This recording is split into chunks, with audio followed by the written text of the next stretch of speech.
everybody and welcome back to my channel. My name is Gittemary and today it's tea. It's just tea o'clock. I'm going to share with you some sustainable fashion rules, that I don't follow. The reason why I want to make this video, I guess, is because whenever we talk about sustainability, it is so stoops easy to create these rules and these boxes, and if you don't fit into it, well, then you're just not that sustainable. I am guilty of this myself. I do believe everyone does it. Mostly this happened without us noticing it. So I want to out myself. I don't even think this is going to be like an outing myself video. This is going to be like a combination of me talking about fashion rules of sustainability I don't follow, and also me talking about like my relationship with fashion and how it is right now evolving, and just, you know, we're gonna have a fun time. And one of the things that sort of inspired this video in the first place was me thinking about the hanger rule, which I think mentioned in one of my very early sustainable fashion videos. The rule that is, turn all your clothes so the hangers go the same way, and then you can see what kind of clothes you wear, and the clothes you didn't wear that year and or like that month or like whatever, you have to donate or get rid of or give away because you won't get any use of it, you won't wear it, and you can see that from how many times you wore it based on how the hangers are located. So first of all, I don't do this hanger thing. I am not nearly enough organized right now. But second of all, I also have clothes in my wardrobe that I have never worn, that I don't plan on wearing, or that I only wear a couple of times a year. Examples. Okay, I'm glad you brought it up. This is the jacket my mom got married in. She wore a red dress. I loved that for her. I'm sort of thinking that I'll go down the same path when that becomes relevant. But yeah, red dress, red shoes, and then this blazer.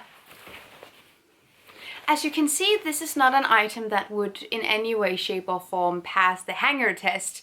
Also, I don't care. Similarly, I've seen the 30 wear challenge or rule, or like, I don't know, where whenever you purchase something new or like with the things in your wardrobe, you have to wear them, or you have to be able to wear them 30 times in order for them to be allowed in your wardrobe, if that makes sense. And again, this is sort of the same thing, but I don't do that. The majority of my clothes I do wear, and would ultimately, if such a test was being practiced in my household, would probably pass. And I think it's a good idea if you're buying new clothes that you sort of just stop for a second and think, would I get to use this? Another thing that I have often told you guys as well, and that I also do believe in when you're buying new clothes in general, but it's not a rule that I follow where it's like so black and white like that, but the only natural materials rule. That doesn't really go very well with thrifting stupid polyester shit like this. Okay. I wore this in a video recently and I showed you guys on Instagram when I got it. It is a vintage piece and it is this blazer. You have possibly seen the top of it with the collar here. But what you didn't see in the video was the bottom. This gives me Sprechtalmeister energy. Okay, this sort of started out as a statement piece, but now I wear it casually to the farmer's market. I don't care. Now, this is a project. I got this skirt in a thrift store. It cost me nothing and they told me they've had it for like 5 years. So no one had bought it for a long ass time. It's a big skirt. And I am thinking that me and Jens are gonna turn this into a skater skirt and crop top set. Can you see this in this material? Right?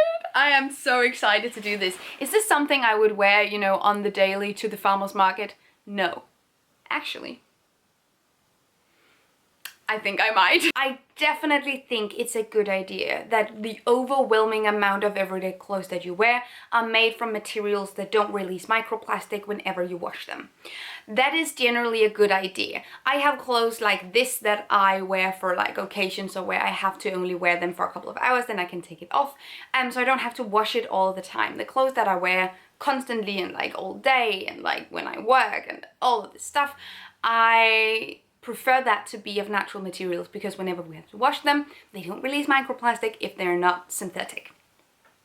But It's not a rule per se here that it has to be a natural material. Also, there are tons of semi-natural / semi-synthetic materials that will really make this rule really hard to uphold, because there's a huge gray area here. For instance, stuff like viscose, which is made from wood pulp, but it's processed to a degree where it's no longer a natural material, but it is derived from natural materials, if you catch my drift. So if you had this rule at home, would viscose and like semi-synthetics, also like tencel, would that be included or wouldn't it be included, question mark?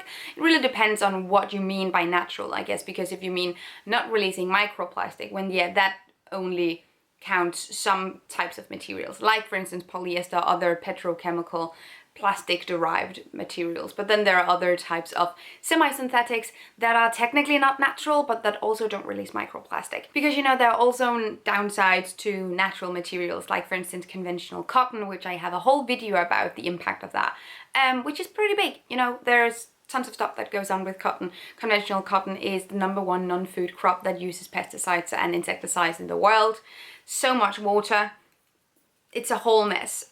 My point here being, I don't necessarily exclusively go for natural materials for my wardrobe whenever I do thrifting, which is where I get most of my clothes from as well. I feel like my wardrobe is 20 or 10% new sustainable brands, and then the rest is thrifted or secondhand or been given to me, or all variations of reusing. And whenever I go thrifting or vintage shopping, I don't necessarily look that much at the materials. I've really gotten to a place as well where it's important to me when I go thrifting that I don't thrift things from fast fashion. It's not like a rule at all, so like but I feel like I'm much more inspired right now by old retro brands instead, and how you can use that, because it's been in circulation for a lot longer. I think that's really fascinating. And yeah, the quality is also just much better, because fast fashion clothes is not meant to last for decades. It's not produced or manufactured to uphold its quality for that long. So I try to go for older items and see what I can do with those.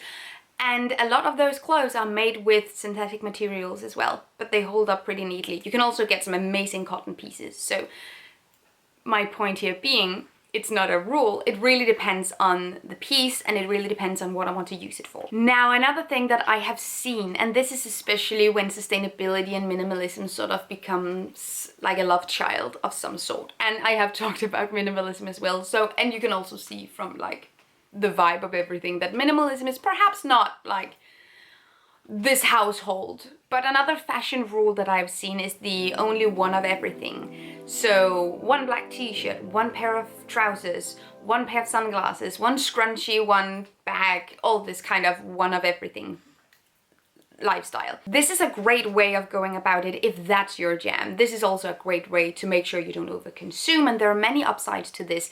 Is it the only way? No, I don't think so. And that's sort of what I want to get at here, that you can't really make these rules that just have to apply to everyone universally, and that's the only way to practice sustainability. I don't think that's the case. I have multiple pairs of sunglasses because I keep picking them up in thrift stores, and I love them to bits. Like, it's just... I don't know if you could tell, but Molly was just making all the mouth noises that she possibly could. Yes, Moles? Okay. Don't necessarily see the point of restraining myself to that extent if having multiple options and being able to style things gives me joy, and my consumption of these goods simultaneously don't create more demand for more clothes, which is not the case when you thrift things. It's very possible that I have more jewelry, bags, sunglasses, types of accessories than many other sustainability YouTubers. I don't really know. I try not to compare myself with other people, because I know personally the way that I've gotten these things, the way I've accumulated them, has been sustainable and ethical. So there's really no point in trying to compare myself to others and find out who of us is the most sustainable. The utmost important thing is that you take care of your things, is that you use them for a long time, is that, you know, they're not just completely wasting away.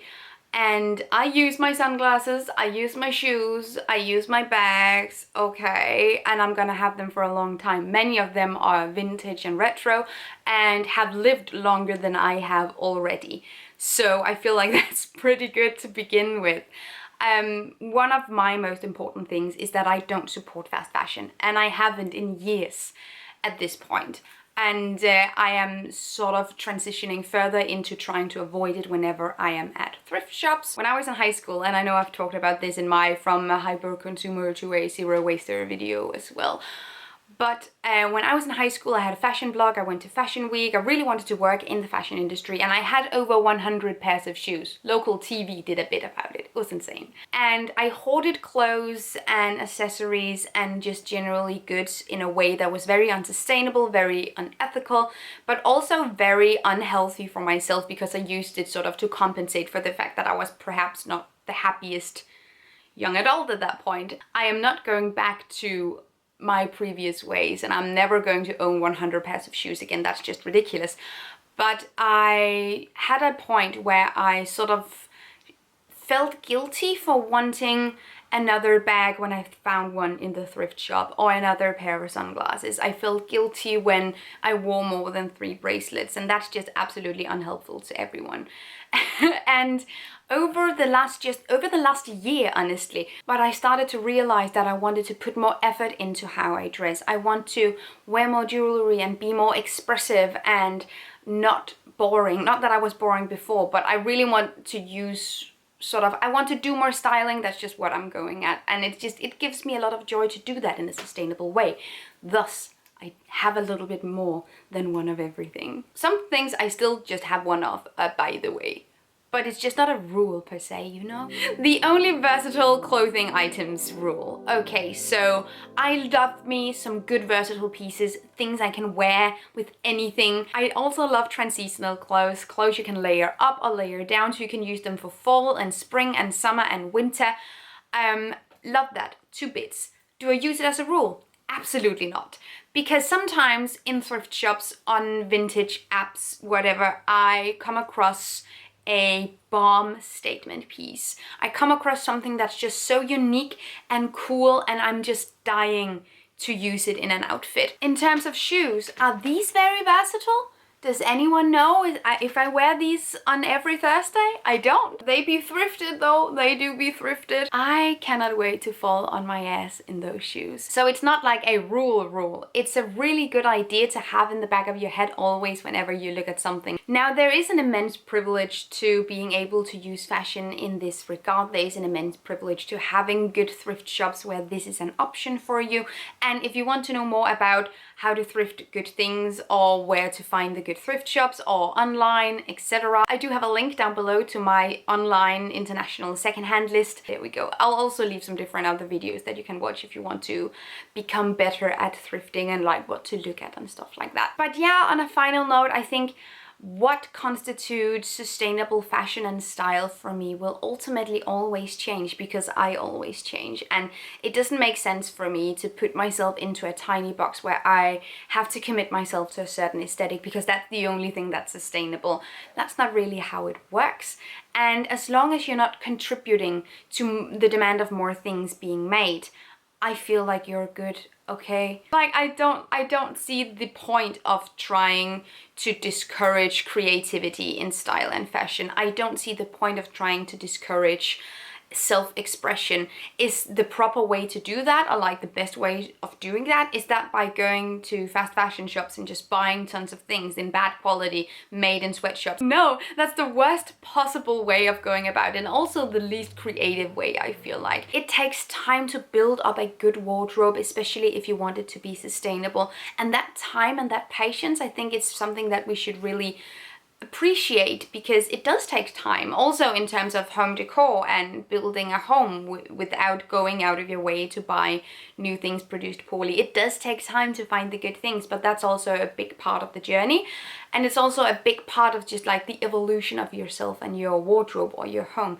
And just, I'm appreciative of that. I like that. And I hope that you like this video.